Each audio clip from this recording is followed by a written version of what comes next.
The question sounded harmless, almost playful, but I would remember it for the rest of my life. I had opened the guest room door for my best friend's sister, expecting nothing more than a polite thank you. Instead, she looked at the neatly made bed, then at me, and quietly asked, "Which side is yours?" I froze, because suddenly the simple guest room felt like a doorway into a part of my life I had spent years keeping locked. Before we continue, if you believe that kindness, hope, forgiveness, compassion, and second chances can change a person's life, please take a moment to like this video, share it with someone who needs a little hope today, and subscribe to the channel.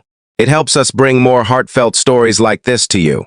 My name was Caleb, and I lived alone in a modest house outside Asheville, North Carolina. It wasn't a lonely house, exactly. It was warm, clean, and filled with books, old photographs, and the quiet hum of a life carefully organized. But after losing my wife, Grace, 3 years earlier, I had stopped inviting people into the parts of my life that mattered. I worked, came home, cooked simple meals, and went to church on Sundays. My best friend, Nathan, was one of the few people who refused to let me disappear completely. One rainy Thursday evening, Nathan called to say his younger sister, Rebecca, was coming to town for a job interview. Her hotel reservation had fallen through, and he asked whether she could stay with me for 2 nights. I hesitated only because my house had become a place where memories lived louder than people. Still, I said yes. Rebecca arrived just before sunset, carrying 1 suitcase and a small canvas bag. She was warm without being overly familiar, and there was something tired behind her smile that I recognized immediately. She thanked me several times as I showed her around. When I opened the guest room door, I had already placed fresh towels on the chair and turned on the bedside lamp. The room had once belonged to Grace's sewing projects, but after she passed away, I had slowly emptied it until it looked like a room waiting for someone who might never come. Rebecca stepped inside, looked around, and then noticed the framed photograph on the dresser. It was Grace and me on our wedding day. Her eyes softened. She didn't ask questions.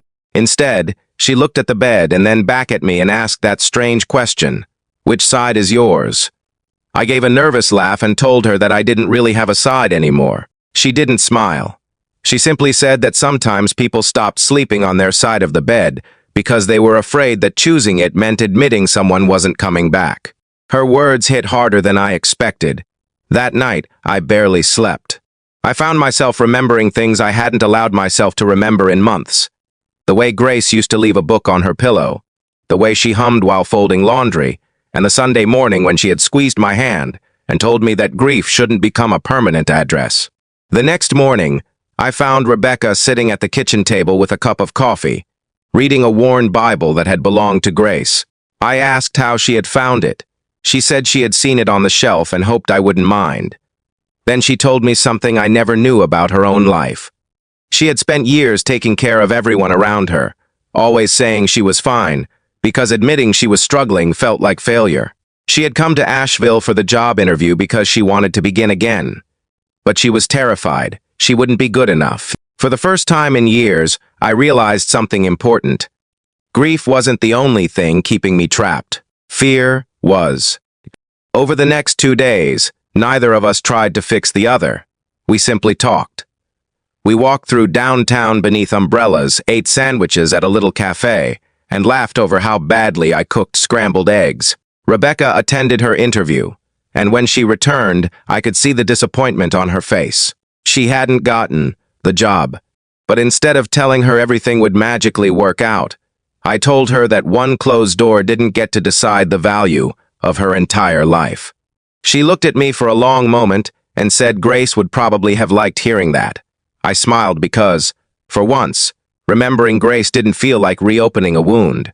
The next morning, Rebecca packed her suitcase. Before leaving, she stood in the hallway and looked toward the guest room. She thanked me for giving her a place to stay, but then she thanked me for something else. She said that for 2 nights, she hadn't felt like a burden or a failure. She had felt welcome. After she left, I stood alone in the quiet house. Then something inside me changed. I walked into my bedroom, opened the closet, and pulled out the old box where I had kept Grace's things. I didn't throw anything away. I simply stopped hiding them, I placed one of our wedding photographs beside the bed, and for the first time in 3 years, slept on my side of the mattress. A week later, Rebecca called. She had received another job offer in Asheville, one that was better than the first. Nathan had recommended her to a colleague who had heard about her work. She eventually moved into an apartment nearby, and our friendship grew slowly and naturally. She never became a replacement for Grace, because nobody could. Instead, she became proof that opening your heart again didn't mean betraying the people you had loved before. Sometimes the person who asks the simplest question is the person who helps you discover the answer you've been avoiding.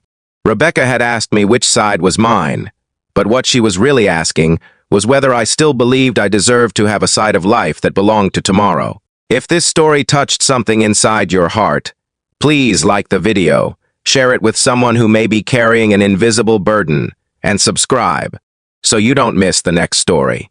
And before you go, leave a comment telling us this. Have you ever met someone who entered your life unexpectedly and helped you see hope again? Your words might be exactly what another person needs to read today, because sometimes healing doesn't arrive with a grand announcement.